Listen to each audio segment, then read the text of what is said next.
Bonjour. On évalue à près de 100 000 enfants les victimes chaque année de violences ou d'abus sexuels. Ce n'est qu'une évaluation parce que malheureusement nous ne disposons pas de statistiques exhaustives. C'est d'ailleurs un des enjeux des nouvelles dispositions qui sont incluses dans la loi du 14 mars 2016. Mieux former les professionnels à repérer, accompagner, signaler les enfants victimes de violences est aussi un des enjeux de cette loi et c'est votre enjeu quotidien à vous tous. La loi du 14 mars 2016, nous l'avons voulu à la fois une loi de prévention, une loi de repérage, une loi d'accompagnement, une loi de meilleure coordination de l'ensemble des intervenants sociaux.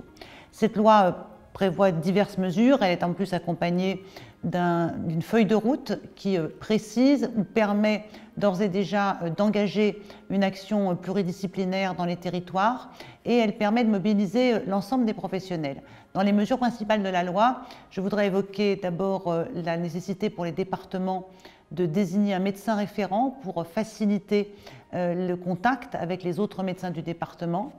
La nécessité aussi d'éviter les ruptures dans le parcours des enfants accompagnés en protection de l'enfance. Et je pense particulièrement à tout le nouveau dispositif qui va anticiper le passage à la majorité pour les enfants accompagnés. Dans cette loi, il y a aussi la création ou le renforcement des observatoires départementaux de la protection de l'enfance qui seront des lieux d'élaboration des politiques pluridisciplinaires et plurinstitutionnelles dans les départements et qui nous permettront aussi, je le souhaite, en lien avec l'Observatoire national de la protection de l'enfance, justement d'avoir des statistiques, des chiffres plus fiables, plus scientifiques que les évaluations que nous avons aujourd'hui. Donc cette loi, c'est une loi de mobilisation des professionnels et c'est une loi qui met l'accent sur la formation, pas simplement la formation de chaque profession, mais aussi la formation collective. Et un des aspects importants de la loi et de la feuille de route, c'est le travail pluridisciplinaire et pluriinstitutionnel. C'est aussi l'objet de ces MOOC de formation qui pourront être vus à la fois par des médecins, des personnels de l'aide sociale à l'enfance, et puis plus largement par tous celles et ceux qui sont en contact avec les enfants.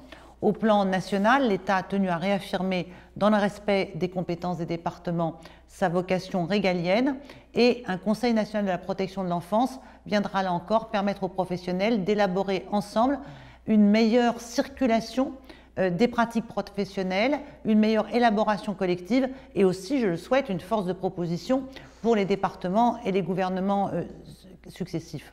Enfin, je voudrais peut-être dire une chose, au-delà de la protection de l'enfance, la question de la violence à l'encontre des enfants concerne toute la société. Elle concerne tous les adultes. C'est pour ça que je fais également la promotion d'une éducation non violente. Chaque enfant a besoin pour se construire d'un cadre. C'est nécessaire à son développement. Il lui faut quelque chose de rassurant, de sécurisant, des limites. Pour autant, pour élever un enfant, pour lui donner justement la conscience de ses limites, il n'est pas utile de recourir ni à la brutalité, ni aux insultes, ni aux coups. On peut élever un enfant fermement, mais dans le respect de sa personne. Merci.